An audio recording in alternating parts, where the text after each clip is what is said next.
Politics, justice, umnotho, emphakathini. The stories that matter, wrapped up for you every week. This is the Gagasi FM News Wrap, hosted by Spumelele Zondi.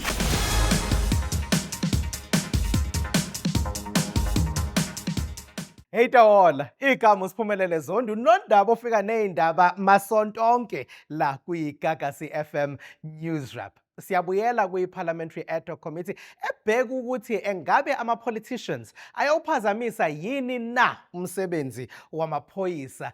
Bekhona-ke uSenzo Mchunu ensukwini eyidlule ephekwa khona laphaya eParliament. Senzo Mchunu asimazi noma usawuminister wamaphoyisa ususpendiwe ukwi-special leave kuningi ngoba sinomunye uminister wamaphoyisa. Uthi usatshiswe uGeneral Nhlanhla Mkhwanazi ophethe amaphoyisa la kwela KwaZulu-Natal. Wampheka-ke uJulius Malema we-EFF bekhona kulokho wayengekho evikini edlule ngenkathi kuphekwa uSibiya. Siyobuye siyikhulume ngelinye ilanga-ke kodwa leyo. The threat was not in the audio that we listened to. There was only a reference, but the threat was in their conversation on the 2nd. That's where the threat was, and I thought it had been recorded. And I found that it was not part of what was recorded. The minister does not have a recording. He told us he's got a recording and he wants us to play. That's number one. Number two, he wanted us to listen to something he never listened to himself. Because it's not there. And that's what you should be asking the minister. Not that where we are now, we don't have a recording. That recording doesn't exist. Mhlawumbe khona i-audio clip ikona nje ukuthi ayitholakala kwamanje kodwa ke ukuthi sizama ukulibheka kahle lolu daba sibize uPhiwo Kuhle Mathenjwa udirector wase Mathenjwa Attorneys. Sawubona wephiwo Kuhle. Sanibona ninjani? Siyaphila. Wephiwo Kuhle umuntu uma ngabe ethi uthreatenishiwe. What legal recourse do they have? Angaya enkantolo, angaya emaphoyiseni? Kufanele siqale siyibuze kuqala ukuthi ubuza ngalokho kwenzeke eParliament noma ubuza nje ngami nawe. Okay, uma sibuka ukuthi uthreatenishiwe in terms of a Criminal Procedure Act, sisuke sizokhuluma ngokuthi that is the assault. It falls under the offense sibiza nge-assault. Now, i-assault does not actually akusho ukuthi ngikushayile. Ukuthi nje ungisabise ngendlela yokuthi yabona ukuthi ngizokushaya phela mina usungishayile uyabakhumbula abazali ngizokugwaza phela mina. Now i-threat kufanele kube ukuthi i-imminent nami ngiyabona ukuthi ilento ngempela othi uzoyenza. So ilokho esuke sikubuka kwi-Criminal Procedure Act, then we can say the elements of the offense are there and then bakwazi ke ukuthi they try you for that. Bese kuba nodaba lwe-evidence ekhona noma engekho ayibanga khona evidence la. Ngiyakwazi ukulivula icala ngingenayo evidence yokuthi ngisatshisiwe ngithreatenishiwe. Okay, weighing of evidence. Akukhono kwami, akukhono kwakho, akukhono kwamaphoyisa kodwa kuyindaba yasenkantolo. So indlela ke kwenzeke ngayo ufika uhambe uyovula icala. Iphoyisa lona okwalo ukuthi likusize uvula icala phela ngisatshisiwe nginabo ubufakazi. Ubufakazi buyile video. Akukhona kwephoyisa ukuthi aliyilalele yonke ke licubungula ukuthi kwasabisekana noma kwenzakalana.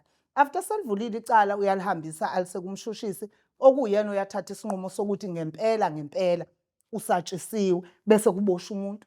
Mase kubosha umuntu bese umuntu uvela enkantolo bese enkantolo umuntu efuna ummeli. Bese ke umsebenzi wenkantolo to weigh i-evidence ukuthi lele video lena i-West yini leli noma cha kunokusabiseka noma cha.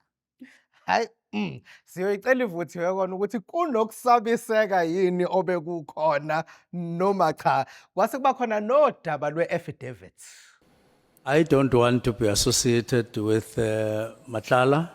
This is what the affidavit says. But you are now associated. We've got Matlala's affidavit. You've got Matlala's signature in your papers. I don't want to be associated. So why put his affidavit in your papers? The affidavit doesn't say so. Yeah, I don't want to be associated with him. Yeah. In any way.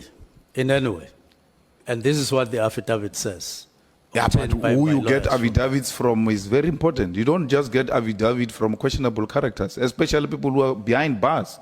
Nangu uphiwo kuhle Mathenjwa waseMathenjwa Attorneys uzosichazela kabanzi ngalento ebikhulunywa khona la. Wephiwo kuhle. Nakho kuthiwa kutholakale i-affidavit kumuntu obeboshiwe itholwa uminister. Iyatholakala ne-affidavit itholakala kanjani makuwukuthi iyatholakala umuntu eboshiwe? Okay, ubani esikhuluma ngayo beboshiwe? Phela umuntu oboshiwe kuleli cala uKurt Matlala. Or lo uKurt Matlala lo owanqatshelwa ibhayili Yena ngoba manje. kukhulunywa indaba ukuthi angazi ifoni kanjani engaphakathi. Okay. Now there is nothing wrong, akukho wrong ngokuthi bathole leyo affidavit. Now remember, ummeli kaKurt ngenzeka ukuthi ummeli kaMacingwane angithi. Kungenzeka futhi ukuthi njengoba siyabameli nje. Ngiyamazi ummeli omele uKurt, mina ngimele uMacingwane. Now ngidinga ukuthi nje uKurt aqinisekise ukuthi akazani noMacingwane. Bese ke kuzovuka umbuzo othi ithini weight yale le affidavit konje laphayana eyokuthi prove ini ukuthi abazani noma eyokuthi ba prove ukuthi akanayo mhlambe indlela aphazamisa ngayo noma babona bangani ithini eyona gist yalento yabo, because ekugcineni kwakho konke fanele sikuqondile ukuthi yonke evidence elethwayo be it senkantolo noma kuyi committee, it must carry a weight. It intends on proving which point, because musuthe umuntu angimazi akwanele yini, angimazi asazani akukho imali ngake ngayithola mhlawumbe azangithengele gift noma kwabanjani. Now ukuze uthi go to the extent of getting this affidavit, what weight does it really carry should be the question. Ikhona nale yama gift ongathi ike ivele kuhlawumbiselwa ukuthi kungenzeka ukuthi ama-politicians khona ama-politicians athola ama-gift ewathola kulabantu abasolakala ngamacala ahlukahlukene esilokhu sizwa ngabo. Engabe i-politician yakwazi ukuthola i-gift from any private citizen wase-South Africa, ngaba yimina ngaba wena? Eseparliament? Kunjalo. Kanjani manje? Uzokhumbula ukuthi sinecala la ngo-2005 State versus uTony Yengeni, where he was found guilty in fact of fraud ngoba wayefeyile to disclose i-gift eyayiyimoto ke eParliament ukuthi nansi wayiphiwa usibanibani. And in terms of section 8 we-Parliamentary Act, awukwazi ke ukuthi wena uthole izipho, especially if i-inference that can be drawn is that intention yazo was to influence or intimidate or prove a particular point to the proceedings or ama-representations that would be made khona eParliament noma kwi-committee. Uzokhumbula uma ngabe ukuthi bewubuka kuleli viki ukuthi they were poking holes kwi-evidence kaMacingwane eningi ekade eyiveza. So what recourse, what could happen manje that they have poked so many holes kulezi zinto ebeshiwo uMacingwane lapha? Yabona ke leyo, it would depend. One can say uMacingwane ngoba ebelapha eParliament and i-evidence yakhe ebeyinika under oath, mhlawumbe he is subjected to perjury, sibiza nge-perjury, ukuqamba amanga ngaphansi kwesifungo. Kodwa ke akubi kanjalo kumuntu osuke enika lobo bufakazi noma leyo presentation eseParliament. IParliament inama rules and regulations ayo ukuthi bona benza kanjani. Makuwukuthi nje besenkantolo nje, then we would speak of i-perjury. If besisenkantolo, we would speak of i-perjury. But because base-Parliament, we cannot speak of i-perjury. I-Act also does give a recourse. He can also be subjected to a committee, a disciplinary committee, if they feel there is sufficient evidence yokuthi le evidence ebeyikhuluma laphaya kwathini amanga.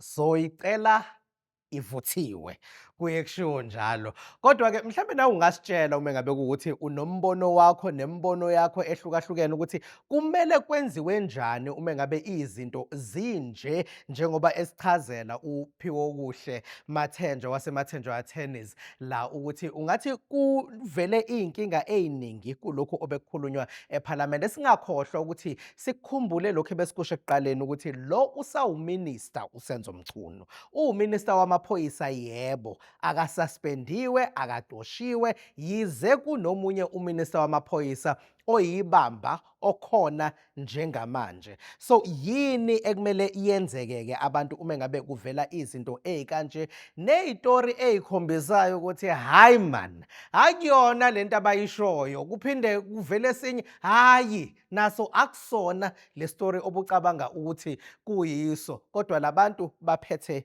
izwe. Qhubeka-ke usinike owakho umbono.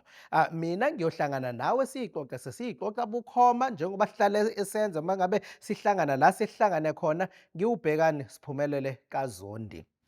Iyophinde ibonana. Catch a brand new episode njalo ngolwesihlanu ngo-4 ntambama. You can watch the podcast here noma ungalalela inguquko yomsindo kwi-app yeGagasi FM noma yinini noma yikuphi. Gagasi FM News puts KZN first.